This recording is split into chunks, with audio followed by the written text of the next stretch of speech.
So in this problem, we've got a disc, we've got a hoop, and we've got a sphere.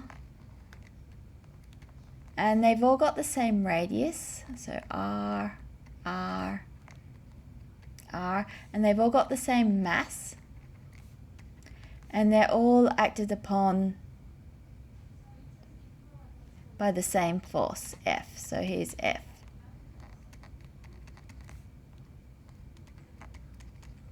And in the first part, we're asked to rank these in order of their angular momentum. So this force here acts for the same amount of time, t. So in order to consider their angular momentum, let's look at the equation. The torque is equal to dl dt. Now the torque applied on each of these shapes, torque is equal to R cross F. For all of these, the force is applied perpendicular to the radius, and so this is just equal to RF. So they all have the same torque acting on them, given by RF. So we can write this as RF dt is equal to dl. They're all starting from rest. The force acts for t seconds. So they start from rest, so L is initially 0 and it's going up to some final L. So integrating this, we've got RFT, and on this side we've got L. With the zeros, those both give -0 on each side. So we've got the angular momentum, L is equal to RFT. Now, R, F, and T all have exactly the same value for each of our shapes. So this tells us that the angular momentum is the same for all of them.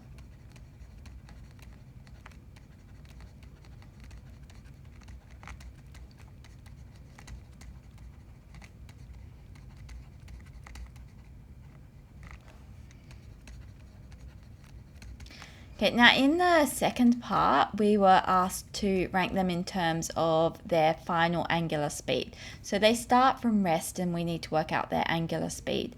In order to work out their angular speed, we will also need to use the angular momentum, but we will use that the angular momentum is equal to I omega. So the angular momentum is going to depend on the moment of inertia. Now each of these is rotating about an axis through the middle of the shape, so this axis here. So we need to work out how big the moments of inertia are relative to each other. So they've all got the same mass. The one with the smallest moment of inertia is going to be the one which has the most mass closest to the center. So that's going to be the sphere, as it has more mass, it's wider at its center than it is at the edge. So we've got that the moment of inertia of the sphere is less than the moment of inertia of the disc. And then the hoop's got the largest because all the mass on the hoop is concentrated near the outer edge. Okay, so if we've got a big moment of inertia, we will have a small angular speed in order to have the same angular momentum. So in this case, we're going to have that the speed of the angular speed of the sphere is greater than the angular speed of the disc, which is greater than the angular speed of the hoop.